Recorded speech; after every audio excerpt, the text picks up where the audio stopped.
Hello, good morning students. Today in 12th class mathematics we are starting a new chapter, probability. Probability के बच्चों basics अभी हम लोग कहते हैं 10th क्लास में भी और 11th क्लास में अभी हम लोगों ने पढ़े हुए हैं. उसी को थोड़ा सा अभी हम लोग आगे बढ़ाएंगे. जो नया टर्म अभी हम लोग पढ़ने वाले कंडीशनल प्रोबेबिलिटी है ना. कंडीशनल प्रोबेबिलिटी क्या है, पहले तो उसका फॉर्मूला बताएंगे, फिर उसका कॉन्सेप्ट भी आपको बताएंगे. कंडीशनल प्रोबेबिलिटी, कंडीशनल प्रोबेबिलिटी का जो नोटेशन है वो ऐसा कुछ है.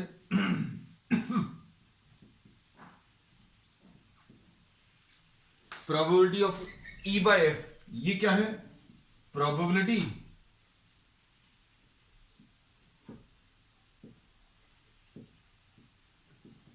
Of occurrence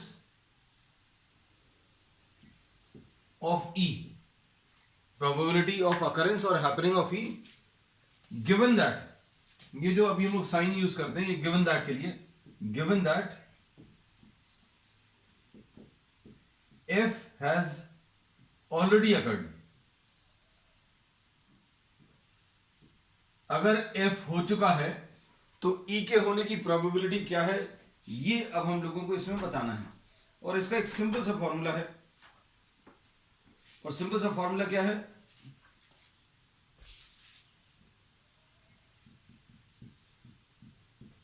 This is probability of E intersection F divided by probability of F. ऐसा कुछ फॉर्मूला आएगा. अब इसको बच्चों अभी हम लोग समझेंगे एक एग्जाम्पल की मदद से. Suppose we are taking an example in which you are rolling two dice. दो डाइस बच्चों अभी हम लोग रोल करने वाले हैं. इस फॉर्मूले को अभी हम लोग ऐसा भी लिख सकते हैं, number of outcomes which are favourable to happening of E and F and number of outcomes which are favourable to happening of F. ऐसा भी लिख सकते हैं, है ना. अब इसको पहले अभी हम लोग फॉर्मूला भर बताया है, अब कॉन्सेप्ट एक एग्जांपल की मदद से समझेंगे और फिर उसके बाद वापस इस फॉर्मूले पर आएंगे. Suppose you are rolling two dice, rolling of two dice. Dice बच्चों अभी हम लोग मालूम है क्यूबिकल शेप है, इसमें कुछ नंबर्स इनग्रेव्ड है, ऐसे कुछ नंबर्स बने रहते हैं. और ये नंबर्स क्या हैं? 1 2 3 4 5 6. अगर आप दो डाइस को रोल करें, suppose you are rolling two dice, then the sample space is the collection of all the possible results और all the possible outcomes. Sample space क्या आ सकता है? अगर आपने दो डाइस को रोल किया, ऐसे दो डाइस को अगर रोल किया तो ऐसा हो सकता है.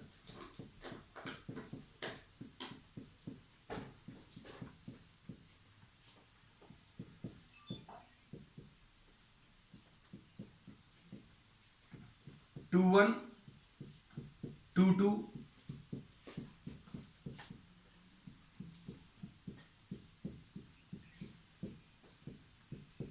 3 1 3 2.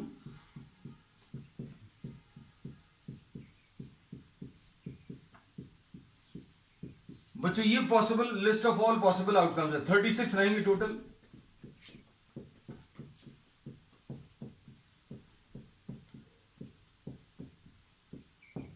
पहला एग्जाम्पल है, इसलिए सारी चीजें बहुत डिटेल में आपको बताएंगे. उसके बाद डायरेक्टली अभी हम लोग फॉर्मूला यूज करेंगे.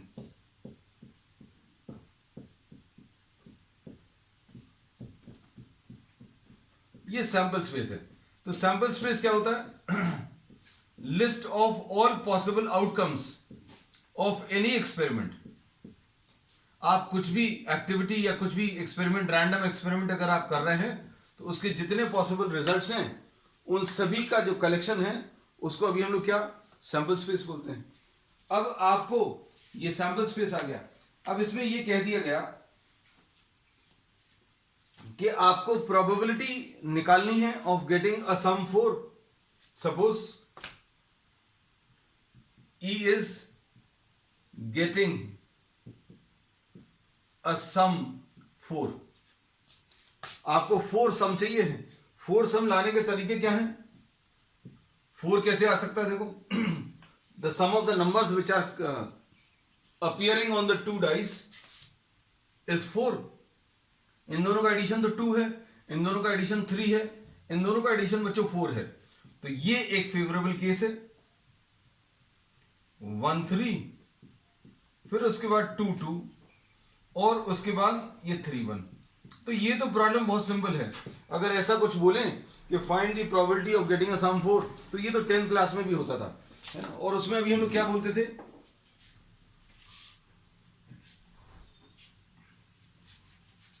और इसमें अभी हम लोग ये बोलते थे प्रोबेबिलिटी ऑफ हैपनिंग ऑफ ई अगर निकालना है तो कितने केसेस इस ई में फेवरेबल हैं। ई के फेवरेबल केसेस 3 हैं, so we say that probability of happening of E will be number of favourable cases upon total number of cases. तो ये 3/36। तो ये अभी क्वेश्चन नहीं है। क्वेश्चन हमारे पास ये है कि आपको दिया हुआ है कि you have to find out the probability of happening of E given that some another event has already occurred. अब इसमें दूसरा इवेंट अभी हम लोग इसमें डिफाइन करते हैं, जैसे suppose for example we are defining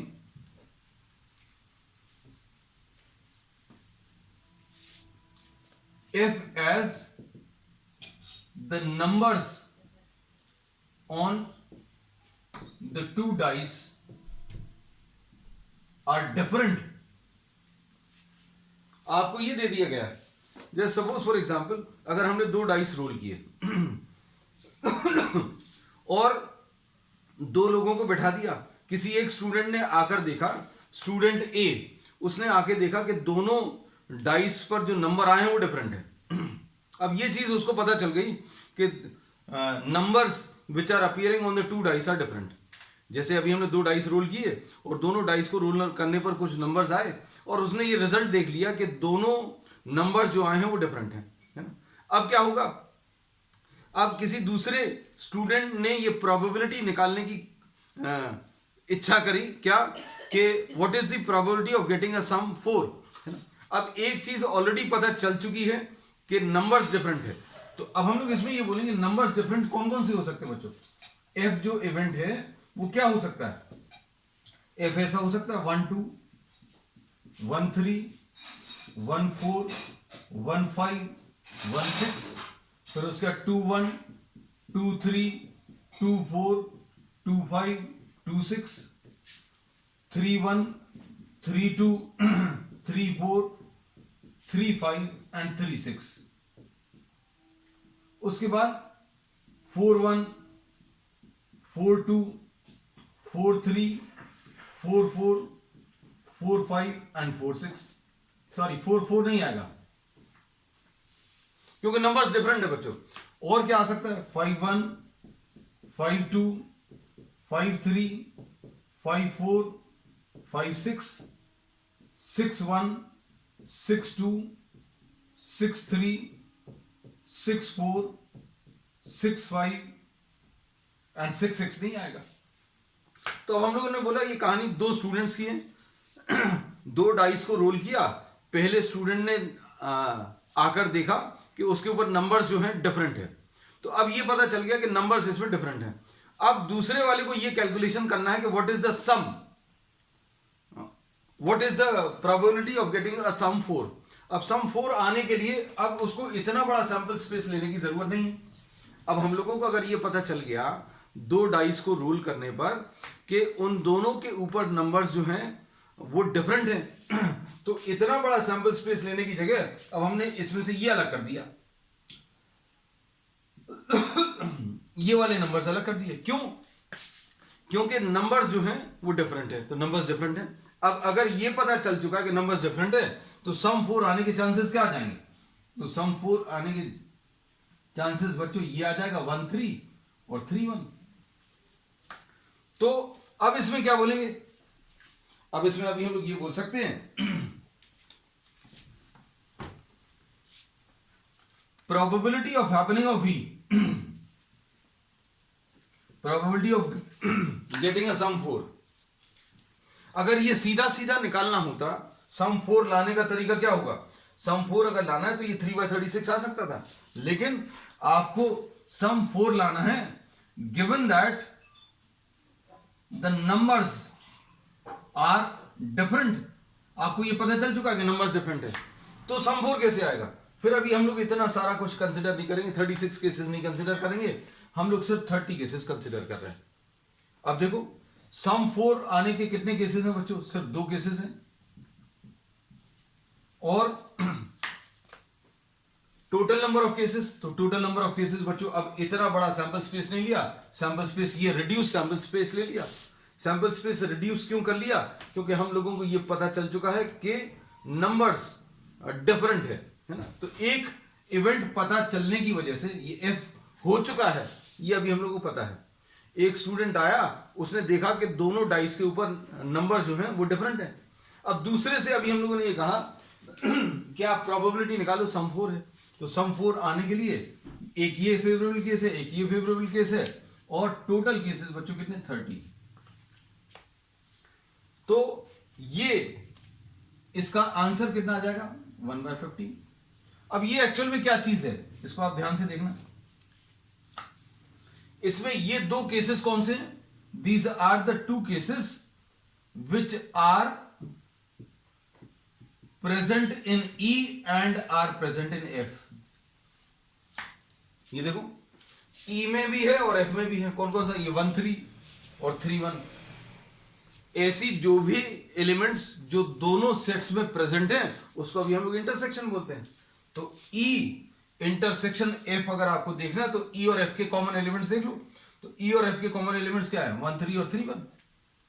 तो ये number of E intersection F कितना आ गया? 2 आ गया। और नंबर ऑफ F कितना है? तो नंबर ऑफ F काउंट कर लो, 1 2 3 4 5 5 6 30, ये 30। तो ये एक्चुअल में क्या चीज निकाली है अभी हम लोगों ने? ये हम लोगों ने जो कैलकुलेट किया है बच्चों वो क्या है?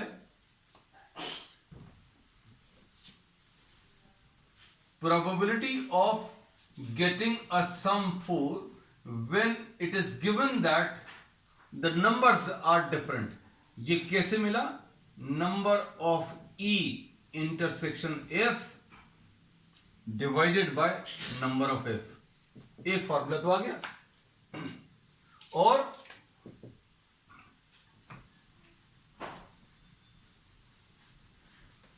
इसको आप अगर डिवाइड कर लो किससे? Number of elements in the sample space से।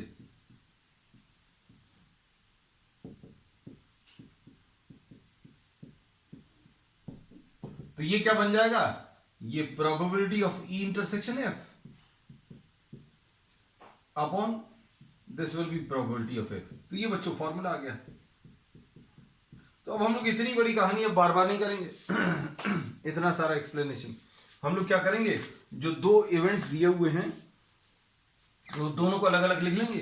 E गेटिंग अ सम 4 लिख लिया, फिर उसके बाद F लिख लिया, और उसके बाद क्या किया?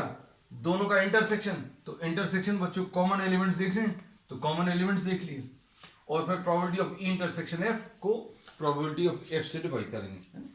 तो ये तरीका रहेगा। अब इसमें अभी हम लोग कुछ प्रॉब्लम्स ले लेने हैं, प्रॉब्लम्स की मदद से सारी चीजों को फिर से क्लियर करेंगे।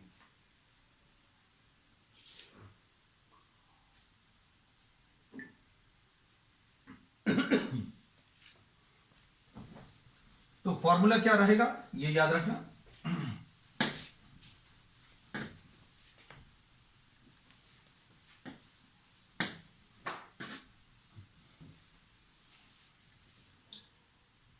ये क्या है? Probability of happening of E when it is given that F has already occurred, है ना। अब इसको हम लोग जैसा पढ़ेंगे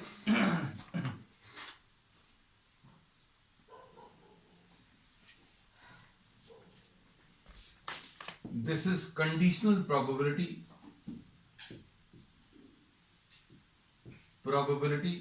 of happening of E or given that F has already occurred। कोई एक चीज हो चुकी है ऐसा दिया हुआ है और दूसरे की प्रोबेबिलिटी निकालनी है, तो कैसे निकालेंगे? Probability of E by F will be probability of E intersection F upon नीचे जो लिखा हुआ इवेंट उसकी प्रोबेबिलिटी। अगर आपको एफ बाय ई पूछा है तो कैसे निकालेंगे? ये निकलेगा probability of F intersection E upon नीचे वाला क्या है, नीचे वाला इवेंट, उसकी प्रोबेबिलिटी से डिवाइड करेंगे। So this will be the answer. अब देखो इसमें एक्सरसाइज 13.1,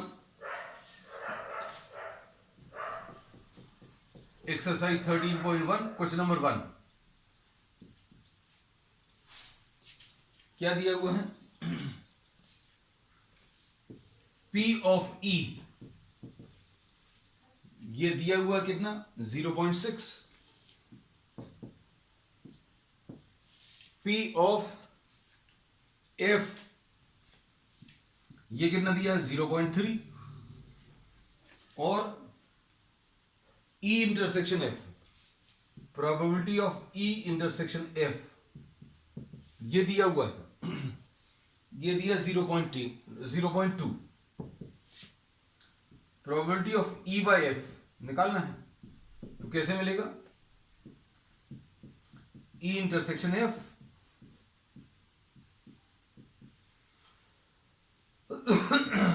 ये आ जाएगा 0.2 अपॉन प्रोबेबिलिटी ऑफ F तो 0.3, तो बच्चों 2/3 इसका आंसर आ जाएगा। इतना सिंपल है। F बाय E भी पूछा है तो ये कैसे निकालेंगे? Probability of F intersection E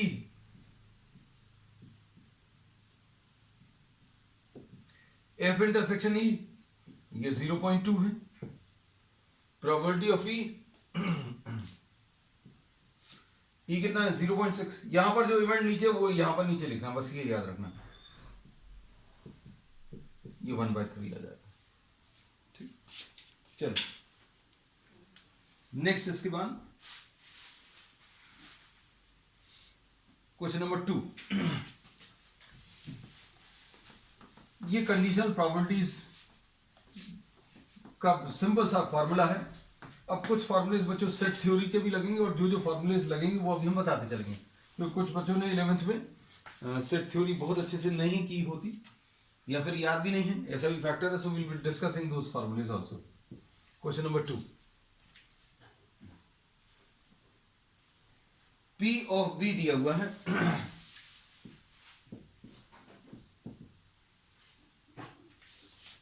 probability of B 0.5,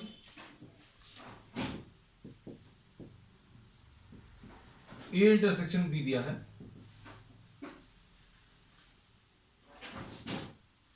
(0.32)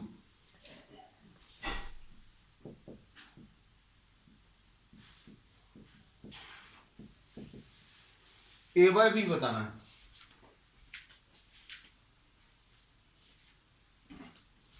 तो ये कैसे बताएंगे? देखो probability of A intersection B upon probability of B, तो ये सॉल्व करने पर सिंपल 0.32 डिवाइडेड बाय 0.5, तो ये आ जाएगा 32 divided by 50।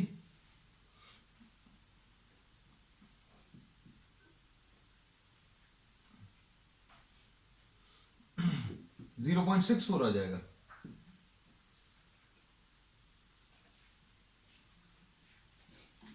This will be the answer. Next question.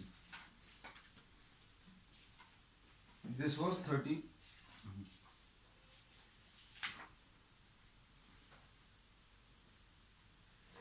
अच्छा 16/25 दिया हुआ है। इसमें ज्यादा सिंप्लीफाई नहीं किया इन्होंने, 16/25 ही दिया हुआ है, तो कोई दिक्कत नहीं, अपन ने ज्यादा सॉल्व कर लिया। ये 16/25। चलो क्वेश्चन नंबर 3,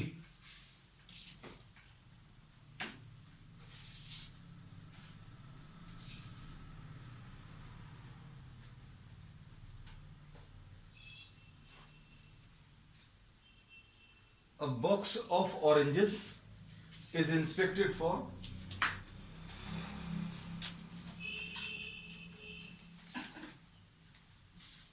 ये नंबर क्या है?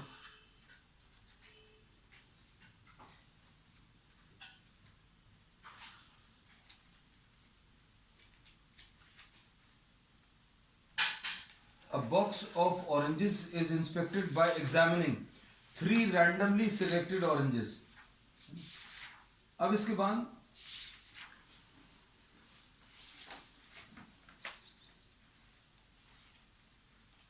without replacement, if all the 3 oranges are good, then box is approved for sale, otherwise it is rejected. ठीक है, क्वेश्चन को पढ़ लेना बेटा अच्छे से. फिर उसके बाद otherwise it is rejected. Find the probability that the box containing 15 oranges out of which 12 are good and 3 are bad ones will be approved for sale. अब इस क्वेश्चन में देखो क्या चीज दिया हुआ है.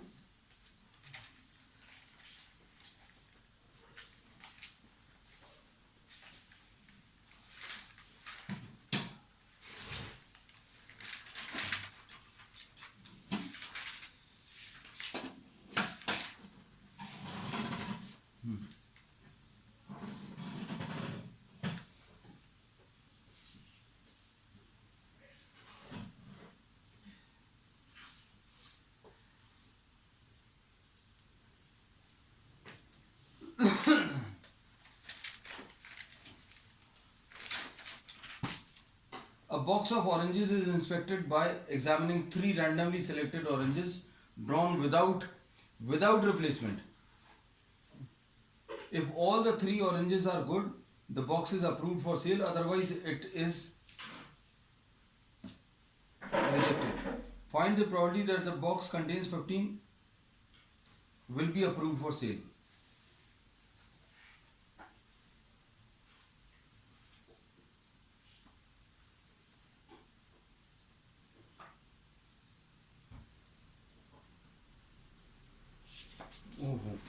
अच्छा बेटा,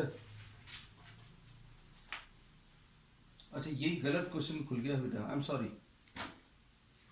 वही अभी हम सोच रहे हैं कि ये इंडिपेंडेंट इवेंट्स का है. दी पेज टर्न ऑफ है ना, पेज टर्न हो गया और वो हमने कहा ये इस एक्सरसाइज का तो नहीं है, इंडिपेंडेंट इवेंट्स का है. चलो, if P A is equal to, sorry it happened by mistake, P A की वैल्यू 0.8 है. हमको करते करते क्वेश्चन को ये लगा ये तो इंडिपेंडेंट इवेंट्स का क्वेश्चन यहां पर कैसे आ गया, इसका तो कॉन्सेप्ट अभी हमें बताया नहीं. तो पी ए 0.8 है और पीबी की वैल्यू बच्चों 0.5 है.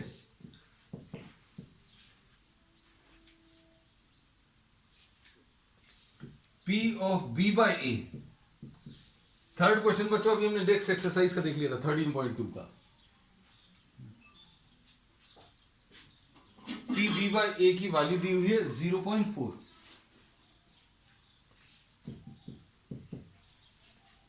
अब इसमें क्या पूछा, find P of A intersection B, ये निकालना है. तो पी बी बाय ए क्या आएगा, B intersection A divided by नीचे वाला इवेंट कौन सा है, ए है. अब इसमें इसकी वैल्यू मालूम है 0.4, ठीक है. बी इंटरसेक्शन ए आपको निकालना है और प्रोबेबिलिटी ऑफ ए कितना दिया 0.8. तो probability of B intersection A निकाल कैसे मिलेगा, 0.4 इंटू 0.8 यानी 0.32 आ जाएगा. This will be the answer. उसके बाद और क्या पूछा है, P A by B. A by B कैसे मिलेगा, probability of A intersection B divided by probability of B. A intersection B कितना है बच्चों, ये 0.32 है divided by probability of B 0.5 है ना. तो ये सॉल्व करने पर ये तो नंबर अभी लिया था 0.64 आ जाएगा. चलो, इसके बाद और क्या है, ए यूनियन बी। हाँ अच्छा, अब देखो इसमें बच्चों अब सेट थ्योरी थोड़ी सी यूज होगी। सेट थ्योरी का क्या है कॉन्सेप्ट, इसमें probability of A union B अगर बताना है तो ये probability of A plus probability of B minus probability of A intersection B, ये सेट थ्योरी का फार्मूला है, सेट थ्योरी से बना हुआ फार्मूला है। और प्रोबेबिलिटी ऑफ ए कितना है 0.8 plus probability of B 0.5 minus probability of A intersection B, probability of A intersection B 0.32। तो ये कितना आ जाएगा 0.8 प्लस 0.5, यह आ जाएगा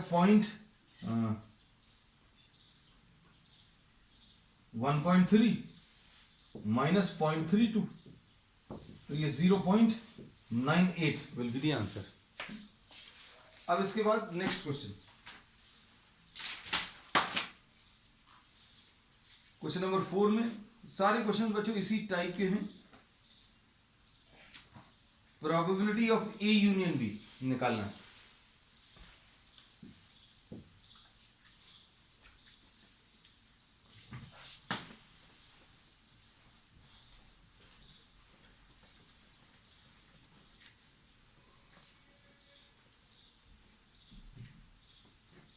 क्वेश्चन नंबर 4 में 2PA is equal to PB, probability of A union B निकालना है, ठीक। उसके बाद 2PA is equal to PB, 2PA is equal to PB equal to 5/13, 5/13। अब देखो बच्चों इसमें PB की वैल्यू तो क्लियरली दी है, कितनी 5/13। अब PA की वैल्यू अगर निकालनी है तो PA कैसे मिलेगा, आप इसको और इसको ले लो तो ये 5/26 आ जाएगा, 5/26, ठीक। अब क्या करेंगे, P of A by B is P of A intersection B upon P of B। इससे क्या करेंगे, A intersection B निकाल लो, क्योंकि ये दिया हुआ है P A by B is 2/5,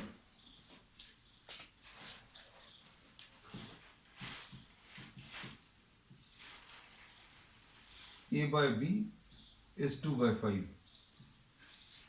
तो ये 2/5 है, P of A intersection B है, प्रोबेबिलिटी ऑफ B कितना 5/13, तो probability of A intersection B निकाल,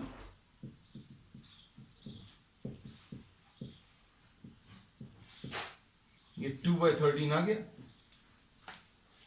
अब क्या पूछा है, probability of A union B, तो ये कैसे मिलेगा, P of A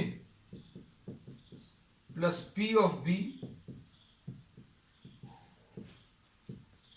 P of A intersection B.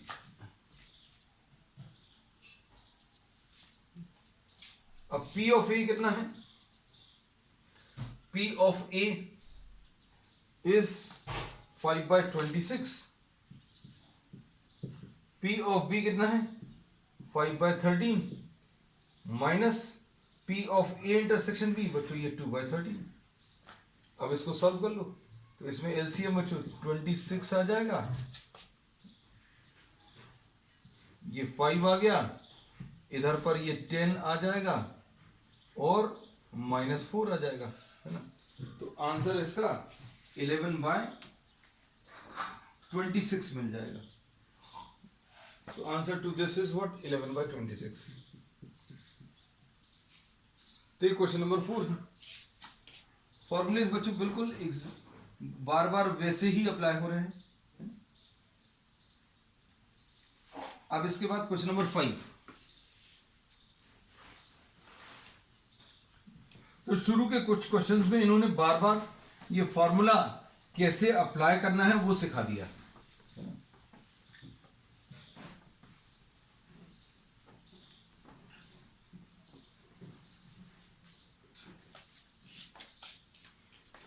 मतलब उसी चीज को, उसी फॉर्मूले को बार बार कैसे और ट्विस्ट करके दे सकते हैं, वो सारी पॉसिबिलिटीज इन्होंने शुरू के प्रॉब्लम में। पीए की value 6/11, 6/11, PB 5/11,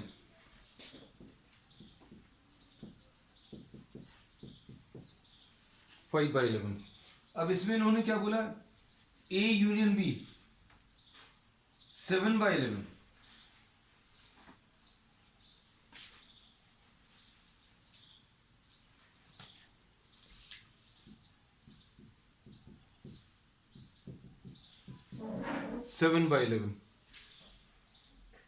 find probability of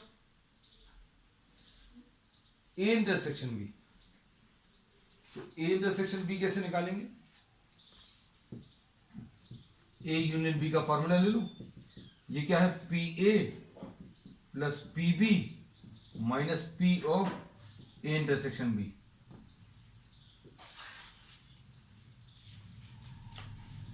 अब ये कितना है, 7/11 is equal to 6/11 plus 5/11 minus P of A intersection B. इससे P of A intersection B निकाल लो, कितना आ रहा है,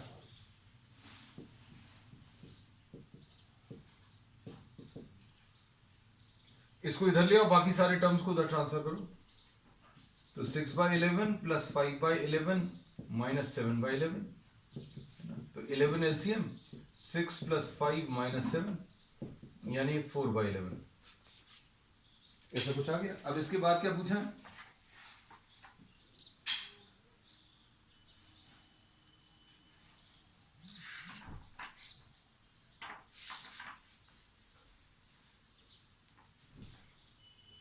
नेक्स्ट इसमें पूछा है a by b and b by a।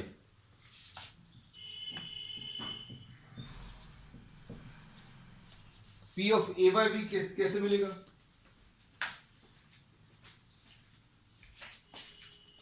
this will be probability of a intersection b upon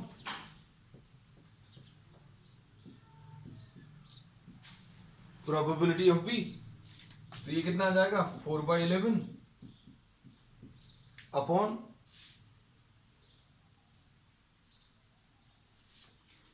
P of B क्या है, 5/11, 4/5 आंसर आ जाएंगे।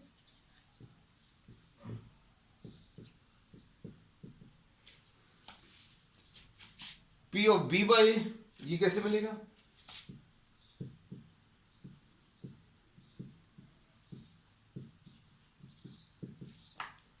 B इंटरसेक्शन है ये 4/11 अपॉन P ऑफ A,